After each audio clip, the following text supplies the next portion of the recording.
गुर्जर प्रतिहार वंश भारतीय इतिहास के पूर्व मध्यकाल में हर्षवर्धन की मृत्यु के पश्चात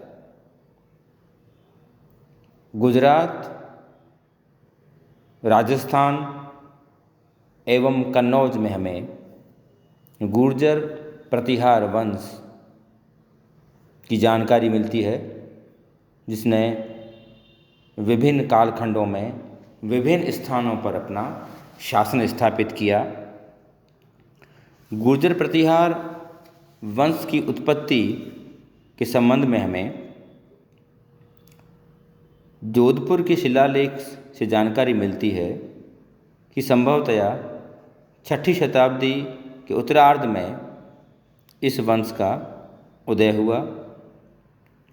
राजस्थान का पश्चिमी क्षेत्र गुर्जरत्रा इसलिए प्रतिहार, गुर्जेश्वर व शिलालेखों में इन्हें गुर्जर प्रतिहार कहा गया। गुर्जरत्रा से ही संभवतया बाद में गुजरात के शब्द की उत्पत्ति हुई। 7वीं से 14वीं शताब्दी तक गुर्जर प्रतिहार शब्द का हमें अधिकांश प्रयोग मिलता है। गुप्त शासकों के समय राजस्थान, मालवा व गुजरात में गुर्जर प्रतिहार सामंतों के रूप में शासन में अपनी भागीदारी निभाते थे। बम्बई गजेटियर के अनुसार गुर्जर विदेशी व गुजरात में बसने के कारण गुर्जर कहलाए। भगवान लाल इंद्रजी के अनुसार गुर्जर गुर्जर जो कुषाणों के समय भारत में बाहर से आए, अर्थात ये विदेशी थे। D.R. भंडारकर के अनुसार ये एक जाति मानी जाती है। डॉक्टर गौरीशंकर हीराचंद ओझा गुर्जरों को विदेशी नहीं मानते हैं। गुर्जर गुर्जेश्वर का प्रयोग गुर्जर देश के राजा या जाति के राजा के लिए प्रयुक्त शब्द है, संभवतः ये उसके लिए प्रयुक्त हुआ है। चीनी यात्री वेनसांग जो हर्षवर्धन के समय में भारत आया ने गुर्जर की राजधानी का नाम पीलोमोलो लिखा है, जो आधुनिक बाड़मेर, आधुनिक भीनमाल अथवा बाड़मेर संभवतया हो सकता है। Doctor V.A. स्मिथ व स्टैनफोनो ने इनका उदय राजस्थान में श्रीमाल अथवा भीनमाल, या इसका पहले नाम भीलमाल था, यहाँ पे भीलों का शासन था, को मानते हैं। ग्वालियर अभिलेख में प्रतिहारों को क्षत्रिय माना गया है, जिसमें नागभट्ट द्वितीय द्वारा क्षत्रिय परंपरा अनुसार अनेक यज्ञ करने के प्रमाण बताए गए हैं और इसीलिए उसे क्षत्रिय माना गया है। इसी लेख के अनुसार यह वंश सौमित्री अर्थात लक्ष्मण से उत्पन्न हुआ है। राजशेखर के अनुसार प्रतिहार नरेश, महेंद्रपाल, रघुकुल तिलक जो उसका आश्रित अता था। अरब लेखकों के अनुसार कन्याकुब्ज के प्रतिहार नरेश, जज्र जिसे जुज्र नाम दिया गया गुर्जर हैं। राष्ट्रकूट शासकों के लेखों में प्रतिहारों के लिए गुर्जर शब्द का प्रयोग मिलता है। प्रतिहारों की अधीनता में राजस्थान के अधिकांश भाग, गुजरात, काठियावाड़, मध्य भारत एवं बिहार के क्षेत्र सम्मिलित थे। गुर्जर प्रतिहारों की हमें विभिन्न शाखाएं मिलती है। मोहता नैन्सी ने इन्हें 26 शाखाओं में बांटा है। सबसे प्राचीन एवं महत्वपूर्ण शाखा में मंडोर के प्रतिहार, कन्नौज के प्रतिहार एवं जालोर के प्रतिहार माने जाते हैं। मंडोर के प्रतिहार जोधपुर के समीप स्थित घटियाला ग्राम से हमें 2 शिलालेख 837 ईस्वी एवं 861 ईस्वी से जानकारी मिलती है कि यह गुर्जर प्रतिहारों की प्राचीनतम शाखा थी एवं यहाँ पे हरिश्चंद्र नामक शासक का शासन था और उसके ही पीढ़ी में नागभट्ट प्रथम, शीलुक, बाउक, कुकुक नामक प्रतिहार शासकों ने शासन किया। बाउक के बाद कुकुक प्रतिहारों का राजा बना व उसने घंटियाले के शिलालेख उत्कीर्ण करवाए, अर्थात यह कुकुक द्वारा उत्कीर्ण शिलालेख है। इसमें कुकुक को एक न्यायप्रिय व प्रजापालक शासक बताया है। उसका प्रभाव मारवाड़, माड़, वल, जैसलमेर, तमणों, मलानी, अज, मध्य देश व गुर्जरत्रा में दिखाई देता है। 12वीं शताब्दी में मंडौर के आसपास चौहानों का प्रभुत्व स्थापित हुआ। प्रतिहार वंशी शासकों ने उनकी अधीनता स्वीकार कर ली और वे उनके सामंत बन गए, परंतु मंडौर दुर्ग प्रतिहारों की इंदा शाखा के अधिकार में रहा।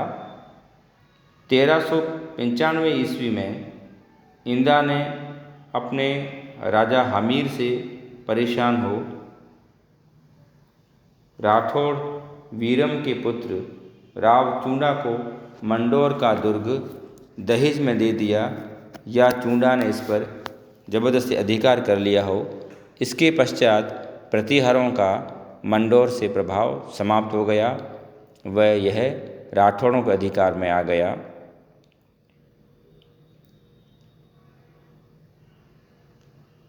भड़ौच के गुर्जर प्रतिहार। भड़ौच में गुर्जर प्रतिहार शासन के कुछ हमें चिन्ह मिलते हैं।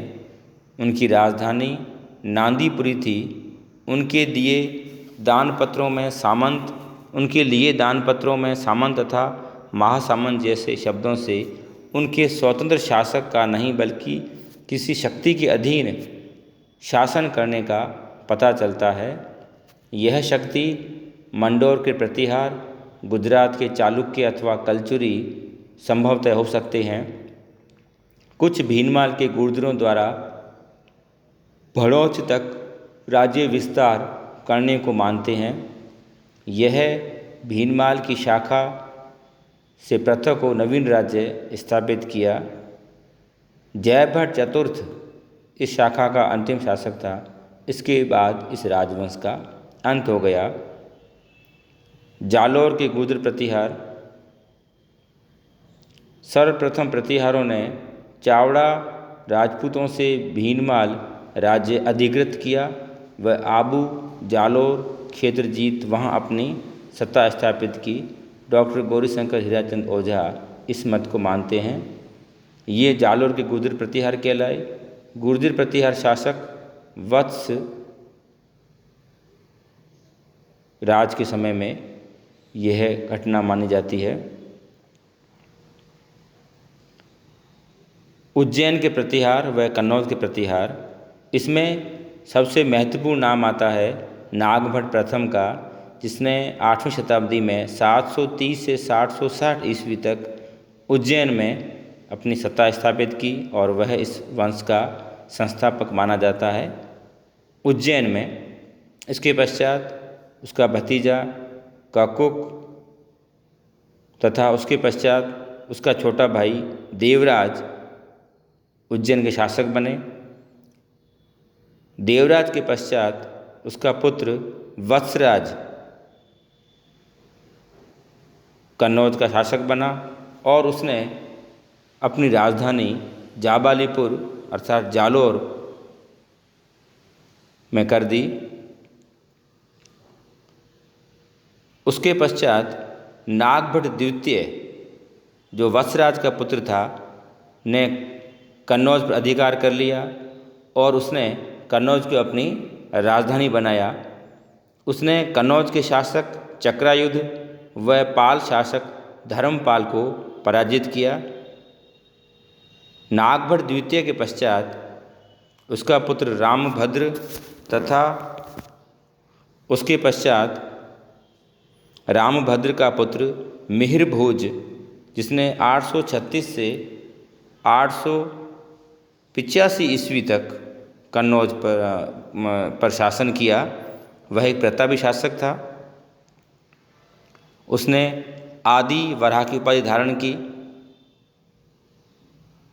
इसके पश्चात उसका पुत्र महेंद्रपाल शासक बना। उसने 885 से 908 ईस्वी तक शासन किया। महेंद्रपाल के पश्चात भोज द्वितीय, महीपाल, महेंद्रपाल द्वितीय, देवपाल, राज्यपाल ने अपनी सत्ता स्थापित की। 1893 ईस्वी में चंद्रदेव गहड़वाल ने कन्नौज को प्रतिहारों से छीनकर उनकी सत्ता को समाप्त कर दिया एवं कन्नौज पर गहड़वाल वंश की स्थापना हुई। इस प्रकार प्रतिहार वंश के हमें विभिन्न क्षेत्रों पे अधिकार की जानकारी मिलती है।